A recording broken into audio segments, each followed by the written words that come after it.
Meus irmãos, nós vamos ler dois textos da Palavra de Deus para a mensagem de hoje. O primeiro texto está no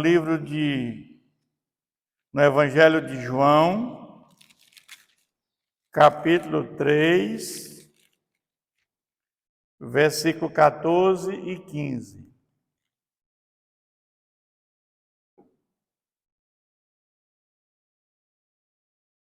E de modo que Moisés levantou a serpente no deserto, assim importa que o Filho do Homem seja levantado, para que todo o que nele crê tenha a vida eterna. O segundo trecho da Bíblia que nós vamos ler está no livro de Números, capítulo 21, do versículo número 4 ao número 9.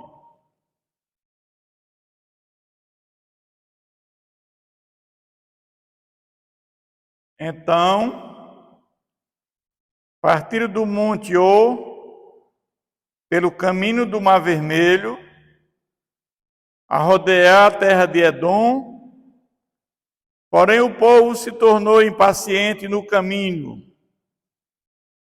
E o povo falou contra Deus e contra Moisés. Porque nos fizeste subir do Egito para que morramos neste deserto, onde não há pão nem água, e a nossa alma tem fastio deste pão vil. Então, o Senhor mandou entre o povo serpentes abrasadoras que mordiam o povo, e morreram muitos do povo de Israel. Veio o povo a Moisés e disse: havemos pecado, porque temos falado contra o Senhor e contra ti. Ora ao Senhor, que tire de nós as serpentes. Então Moisés orou pelo povo. Disse o Senhor a Moisés: faze uma serpente abrasadora, põe-na sobre uma haste, e será que todo mordido que a mirar viverá. Fez Moisés uma serpente de bronze e pôs sobre uma haste. Sendo alguém mordido por alguma serpente, se olhava para a de bronze e sarava. Amém?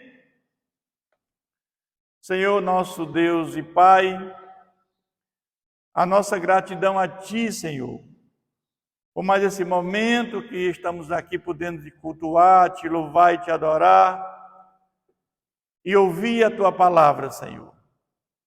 Pedimos que Teu Santo Espírito venha nos capacitar cada vez mais e nos instruir para que a Tua palavra seja pregada, Pai.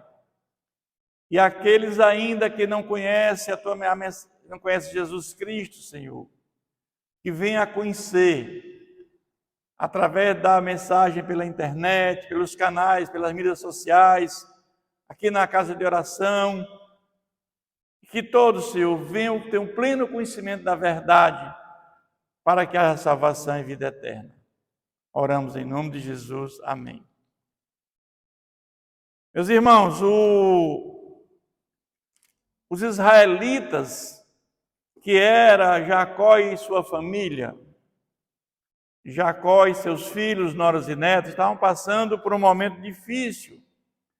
Havia uma seca onde eles moravam, muito forte. Não havia comida. E só havia comida no Egito, onde o seu filho José era governador. Todos conhecem a história de José. E aí, José manda chamar toda a sua família para morar no Egito, na terra de Goza, aquela terra que era apropriada para a criação, uma vez que os israelitas eles cuidavam de rebanhos. E ali naquela região do Egito, na região de Gozen, entram 70 pessoas, que são todos os israelitas, os hebreus. Mas Deus tinha dito a Abraão que eles seriam peregrinos durante mais de 400 anos em terra alheia,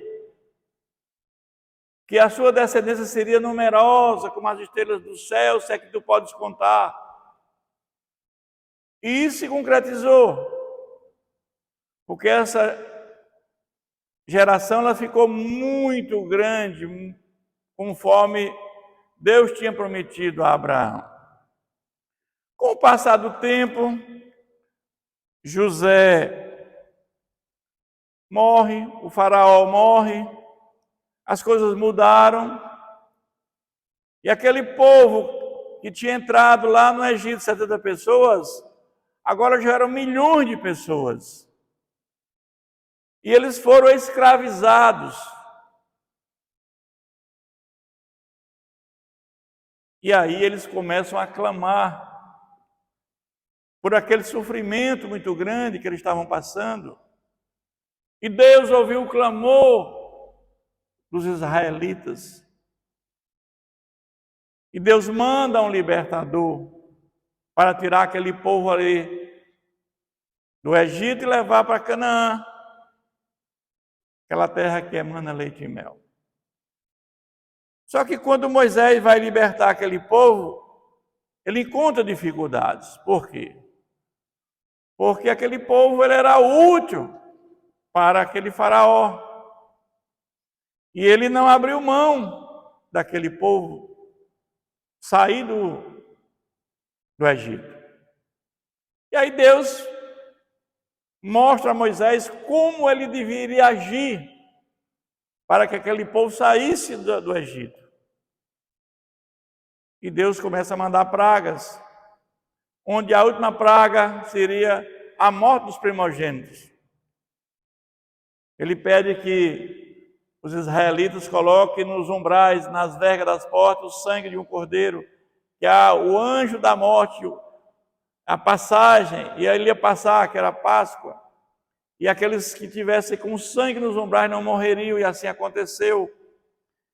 E aí Faraó, depois de ver os primogênitos morrerem, ele liberta o povo para que o povo saísse com todos os seus bens. E aí nós vamos ver que Moisés conduz o povo, chega numa região que ele abre o Mar Vermelho, Deus dá poderes para isso. Durante essa caminhada, Deus provê de comida o maná que vem do céu, codornizes, manda uma coluna de nuvem, uma coluna de fogo, porque o deserto, durante o dia é muito quente e a noite é muito frio. E aquela coluna de nuvem e de fogo também orientava o povo a seguir ou parar. Tudo isso Deus proveu. Água da rocha, para que o povo bebesse água. O povo está livre daquela escravidão. Mas aquele trajeto que eles iam sair ali do Egito até a Terra Prometida era em torno de 400 e poucos quilômetros. Daria para você fazer esse trajeto, esse percurso a pé, como eles estavam andando, em um mês. Mas demorou 40 anos. Por que demorou 40 anos? Porque Deus sabia que aquela travessia mais curta, iam encontrar homens valentes, que eram aqueles filisteus, e muitos iriam morrer porque eles não tinham capacidade de luta. Eles eram escravos. Também tinha a questão dos edomitas, que era irmão de Jacó. Jacó tinha um irmão chamado Esaú. Toda essa descendência aqui que saiu aqui do Egito é descendente de Jacó, esses 2 milhões de pessoas mais ou menos estimado. Mas lá em Edom, a descendência era de Esaú, que era irmão, então eram irmãos, e não permitiu a passagem. Mas eu sempre digo que Deus prepara as pessoas para um confronto muito maior lá na frente. Lembra o que Deus fez com Davi? Davi pastoreava suas ovelhas e chegou um urso para atacar suas ovelhas. E Davi, naquele momento, Davi luta com aquele urso e mata aquele urso. Depois vem um leão e ataca suas ovelhas. Davi luta com aquele leão e mata aquele leão. E Davi, Senhor, por que isso? Porque Deus estava preparando para uma batalha muito maior, que era aquele jovem ia enfrentar um homem, um gigante chamado Golias. Ali era o treinamento que Deus estava dando. E assim acontece com a nossa vida também, muitas vezes. Nós não entendemos o plano de Deus, os planos de Deus são insondáveis. Às vezes Deus dá alguma coisa para nós que nós não entendemos, muitas vezes, por que, Senhor? Mas Deus está nos preparando para uma batalha muito maior que vai acontecer na nossa vida. Mas Deus também sabia que aquele povo que estava saindo dali era povo pagão, uma religião politeísta. Eles adoravam aqueles deuses que tem boca e não fala, tem ouvido e não ouve, tem olhos e não vê. Deus sabia disso. E Deus, lá no Monte Sinai, institui a lei. Para quê? Para que houvesse referência ao que era pecado. Porque aquele povo não sabia o que era pecado, não tinha referência ao que era pecado. Então, Deus entrega a Moisés aquelas tábuas, as tábuas da lei. E ali fala de 4 artigos da lei que se refere a Deus e 4 ao homem. E quando Jesus vem, se transforma aquilo ali em 2. Amarás a Deus e amarás ao teu próximo. Quando nós amamos, é uma evidência que nós cumprimos a lei. Mas Deus também manda construir um tabernáculo móvel, um lugar de adoração, onde era a habitação de Deus, um lugar que tinha o lugar santo e o santo dos santos, onde o povo fazia sacrifício pela expiação dos seus pecados. Ou seja, somente o sumo sacerdote, que o primeiro foi Arão, irmão de Moisés, ele podia entrar no santo dos santos, levar o sangue e colocar na tampa da arca, que era o propiciatório, para a propiciação, para a expiação do seu pecado e da humanidade, uma vez por ano. Tudo isso Deus preparou para que o povo se livrasse daquela idolatria. Mas o povo começa a murmurar contra Deus, como diz o texto aqui. O povo começa a se rebelar contra Deus, dizendo que vão morrer. Por que Deus tirou ele do Egito? Para que morramos desse deserto, não há pão nem água. E a nossa alma tem fastio de pão vil.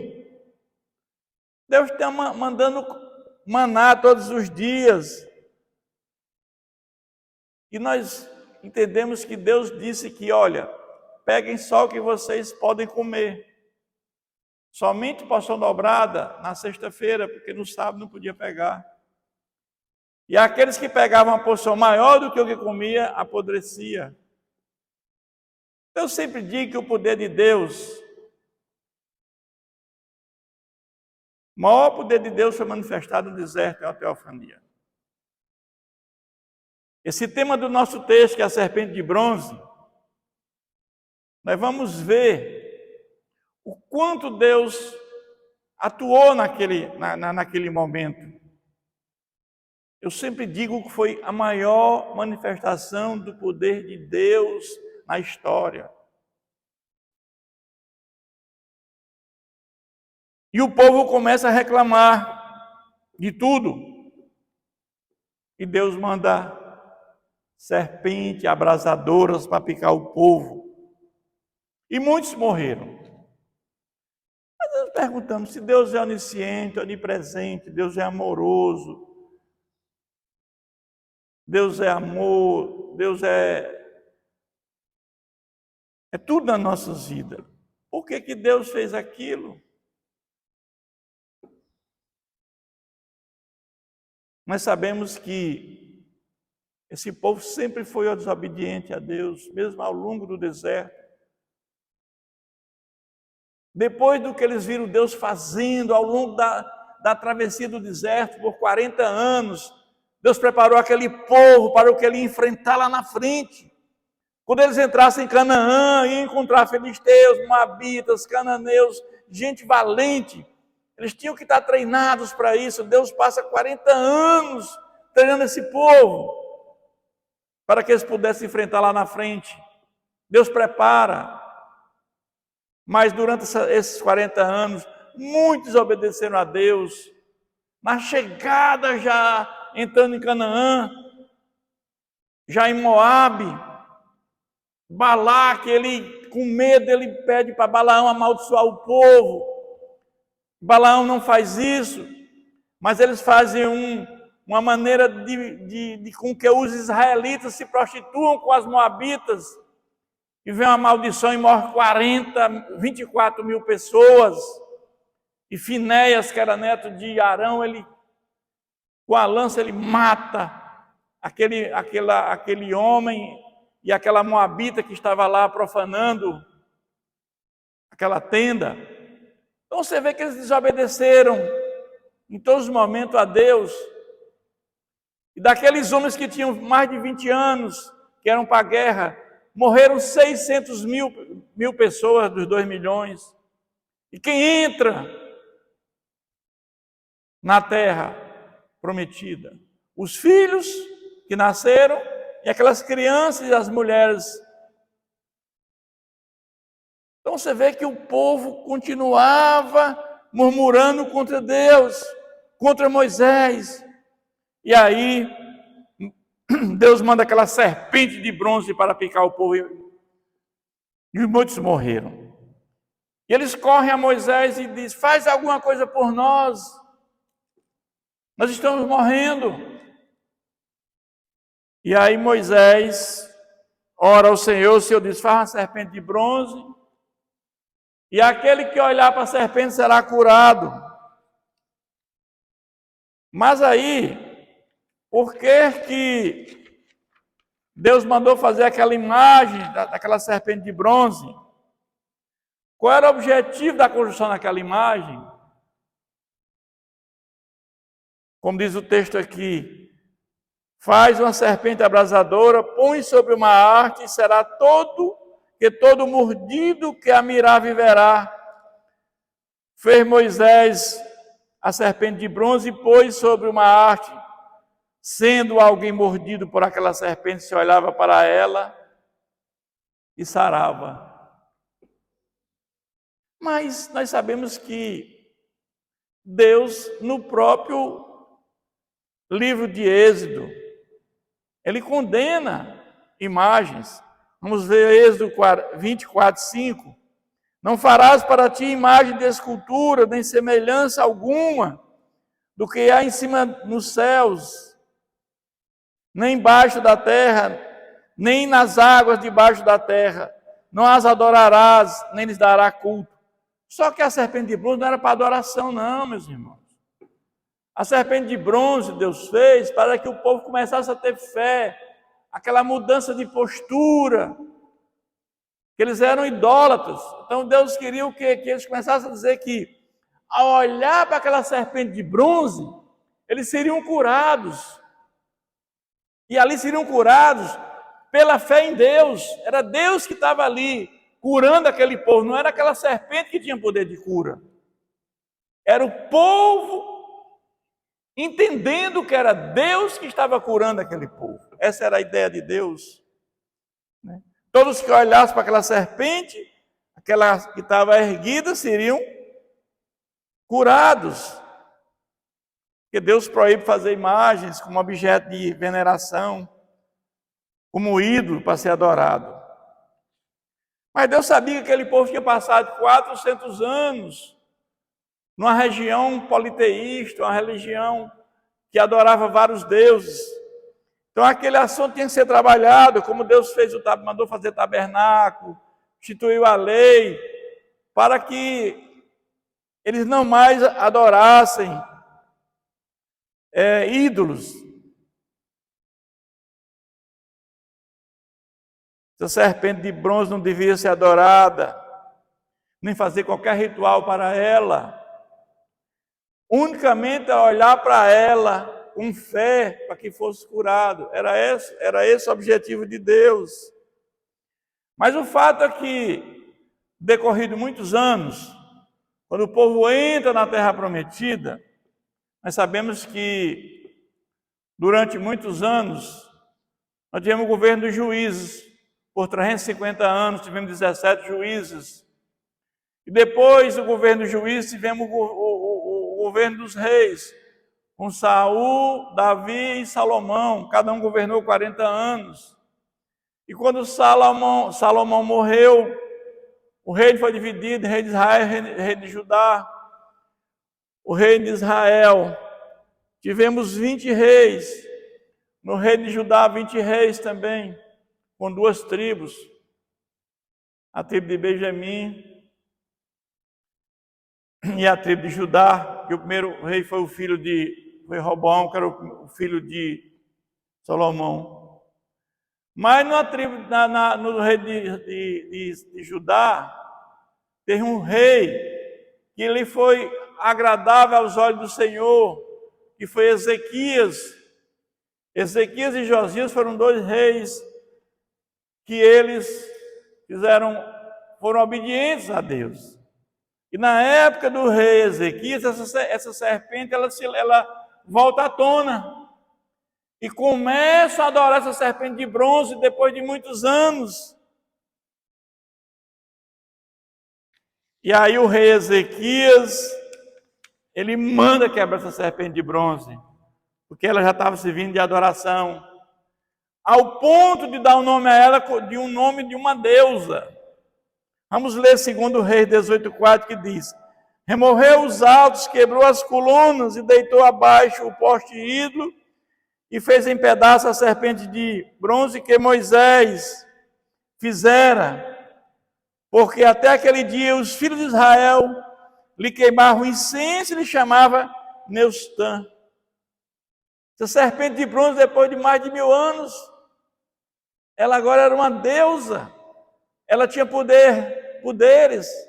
Aquilo que Deus tinha feito lá no deserto, que era só olhar para ela e ser curado, agora ela se transforma numa deusa.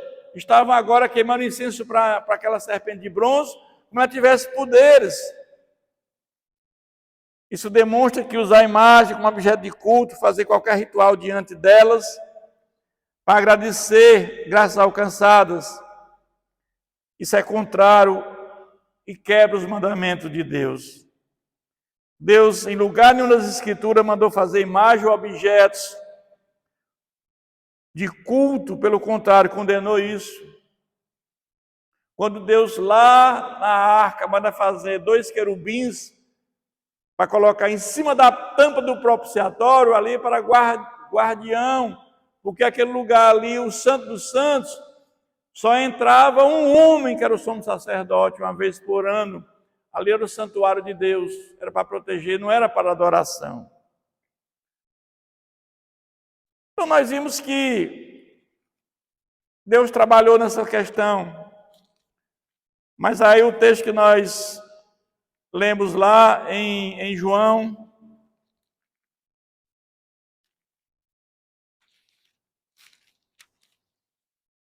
nós lemos o texto em João 3 que diz: e de modo que Moisés levantou a serpente no deserto, assim importa que o Filho do Homem seja levantado, para que todo que nele crê tenha a vida eterna.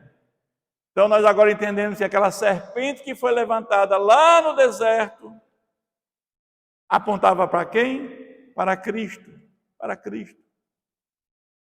Porque quando o povo olhava para aquela serpente de bronze, apenas tinha a cura física, apenas só isso. Mas agora, quando o Filho do Homem é levantado naquela cruz, tudo muda. Porque agora a cura não é mais física, agora a cura é espiritual. O pecado havia se instalado no mundo. E a salvação da humanidade passa por Jesus Cristo. Se Jesus não tivesse vindo ao mundo, se Jesus não tivesse morrido no nosso lugar, em nosso favor, não trazendo a graça salvadora como fundamento da salvação, todos nós estamos perdidos. Agora, quando você olha agora para aquela, como diz o texto, como Moisés levantou a serpente, assim importa que o Filho do Homem seja levantado. Jesus veio, foi crucificado, morreu, foi sepultado e ressuscitou, está lá na glória, lá com o Pai. Todos viram isso, todos testemunharam, mais de 500 pessoas de uma só vez, os apóstolos, no caminho de Emaús, os 2 discípulos, e tantos outros, Maria Madalena, as outras Marias. Mas nós sabemos que, para que nós possamos ter a salvação, precisamos de 3 coisas fundamentais na nossa vida. Primeiro é reconhecer que somos pecadores. Nós temos que reconhecer que somos pecadores. Segundo lugar, nós temos que ter um arrependimento verdadeiro dos nossos pecados. O arrependimento verdadeiro, como fez Davi quando pecou no Salmo 51. Ele se arrepende profundamente e pede a Deus que tire tudo dele, menos o Espírito Santo. E o terceiro é confessar Jesus como Senhor e Salvador. Mas para que eu possa ter fé, para que eu possa me arrepender, ou que nós possamos ter fé, nos arrependermos, é preciso, primeiro, que o Espírito Santo habite dentro de nós. Porque a regeneração precede a fé. Um morto espiritual, ele não pode se arrepender e ter fé, porque ele está morto espiritualmente. Nesse mesmo capítulo, quando Nicodemos, aquele fariseu, que era do Sinédrio, creio que ele e o Zé de Arimateia se converteram porque eles tinham essa intimidade com Jesus. Ele procura Jesus à noite para não ser visto pelo seu cargo, e ele diz: mestre, sabemos que o que você faz, esses sinais é vindo da parte de Deus, senão não podia fazer isso. E Jesus respondeu: em verdade te digo que se alguém não nascer de novo, não verá o reino de Deus. Ninguém terá salvação se não receber o Espírito Santo. E como é que nós recebemos o Espírito Santo? Como é que nós recebemos essa graça preveniente que Jesus morreu e deixou para nós? Ele subiu e mandou o Consolador, o Espírito Santo está agora entre nós. Como é que nós recebemos isso? Eu respeito, mas discordo da questão da eleição, da predestinação, que nós não temos que fazer nada para a salvação. Eu creio que se não fizer nada, nós vamos para o inferno. Temos que fazer alguma coisa. E tudo começa com a palavra de Deus. A palavra de Deus tem que ser pregada. 1 Pedro 23 diz que a palavra de Deus ilumina a nossa mente. Nós não perdemos ainda a capacidade de atender ou não o chamado de Deus. Muitos querem, outros não querem. Livre-arbítrio. Nós não perdemos essa capacidade. E ao ouvir a palavra de Deus, essa palavra ela tem poder. Ela abre caminho para que o Espírito Santo venha fazer a obra regeneradora na nossa vida. E uma vez que recebemos o Espírito Santo, é por meio dele, do Espírito Santo, que traz em nós o novo nascimento, que a imagem de Deus agora é restaurada no homem. O Espírito Santo passa a residir nele, produzindo as virtudes de Cristo, à medida que este deixa conduzir por esse Espírito.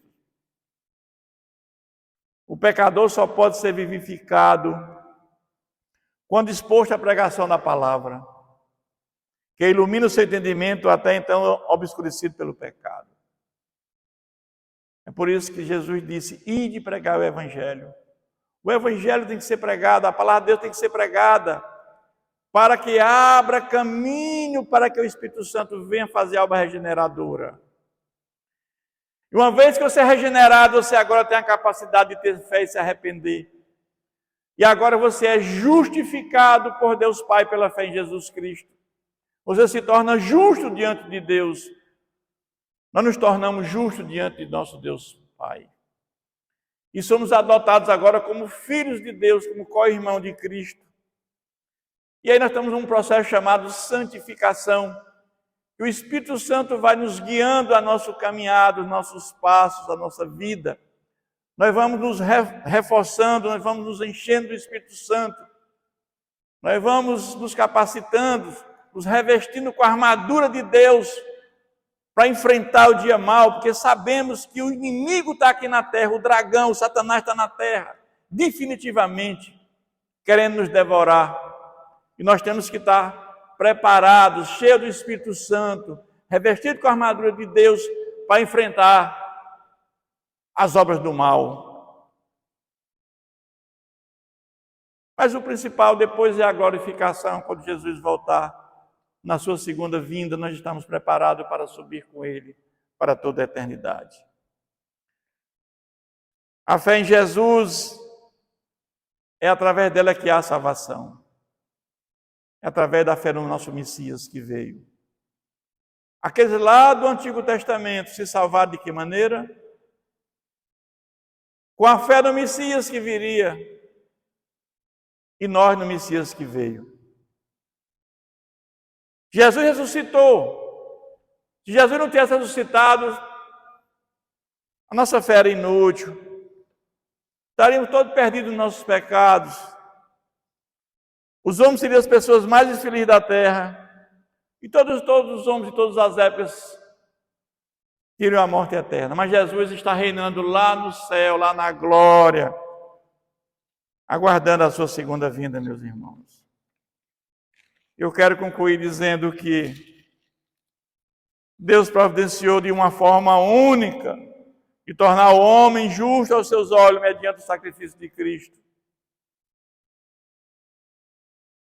Temos que ter o cuidado para não aborrecer a Deus. Aqueles homens murmuraram, aqueles homens, eles de Moisés e de Deus. E eu fico pensando muitas vezes com coisas tão pequenas. Nós reclamamos às vezes, mas olha só, você ter os sentidos perfeitos, poder contemplar a criação de Deus, você ter comida em casa, você ter um lugar para morar, você ter um lugar para dormir, você pode andar, você tem tudo isso, isso é bênção do Senhor, nós temos que ter gratidão a Deus por tudo isso. Quantos nesse momento estão no leito de morte? Poucos minutos, aguardando só a sua morte. E nós temos essa vantagem, nós temos aqui, né, num lugar aqui, nós estamos aqui louvando o Senhor, agradecendo a Deus, uma vida em plena comunhão com Deus, sabendo que depois da nossa partida, a qualquer momento é um sopro, nós vamos ter esse encontro com Deus por toda a eternidade, a nossa alma vai estar num lugar de gozo. Isso é tremendo, meus irmãos. Quantos não tiveram essa oportunidade? E quantos têm e não querem? Isso é privilégio nosso. Cada um decide amar ou não, obedecer ou não, crer ou não. Mas essas escolhas têm consequências. A decisão de amar a Deus e de não respeitar as suas orientações traz uma série de efeitos. Jesus Cristo é o mesmo de ontem, é o mesmo e será o de sempre. Ele não muda. Quando conhecemos verdadeiramente a Jesus, não voltamos mais pelo mesmo caminho. Os valores da nossa vida mudam quando conhecemos a palavra de Deus. A nossa glória se constitui em conhecer a Deus. A busca pela fama, poder e riqueza não faz parte mais da nossa história quando conhecemos ao nosso Deus. Os valores mudam na nossa vida. Deus, Jesus Cristo, trouxe a graça salvadora como fundamento da nossa salvação. E os que creem em Jesus pela fé terão a vida eterna. Ainda hoje, depois de 2000 anos da morte de Jesus, temos 3 tipos de pessoas: as que odeiam Jesus. Você lembra o que Herodes fez, tentando matar Jesus? Os que são indiferentes. Os fariseus sabiam toda a história de Jesus, que o Messias iria nascer, onde nasceria. Eles sabiam de tudo e foram indiferentes com relação ao nascimento de Jesus. E tem os que amam Jesus, aqueles que mesmo distantes vieram para prestigiar Jesus, aqueles pastores que vieram de longe. E assim como nós que amamos Jesus. Eu quero concluir dizendo que a palavra de Deus é inerrante, verdadeira. E nunca muda, permanece sempre. Jesus permanece sempre em nossos corações. Essa história dizer que a Bíblia tem que ser complementada, que a Bíblia está desatualizada, meus irmãos, essa palavra de Deus tem mais de 1500 anos e ela é inerrante. Tudo está contido aqui. Toda a história da humanidade está contida aqui. Tudo fora disso aqui é maldito, é anátema, como está em Gálatas. Nada pode estar fora disso aqui. Pessoas escreveram livros agora recentes e dizem que se não ler aquele livro, não tem salvação. Meu irmão, isso aqui se encerra com a palavra de Jesus. Que Deus nos abençoe, que Deus nos proteja de todo o mal.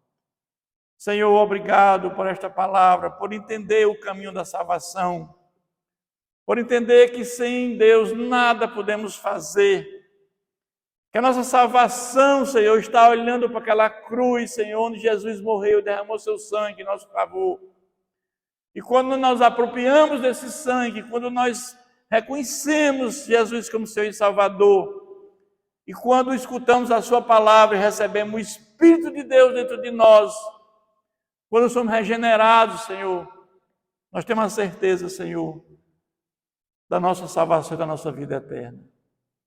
Fica conosco, Pai, nos abençoa, no nome de Jesus. Amém.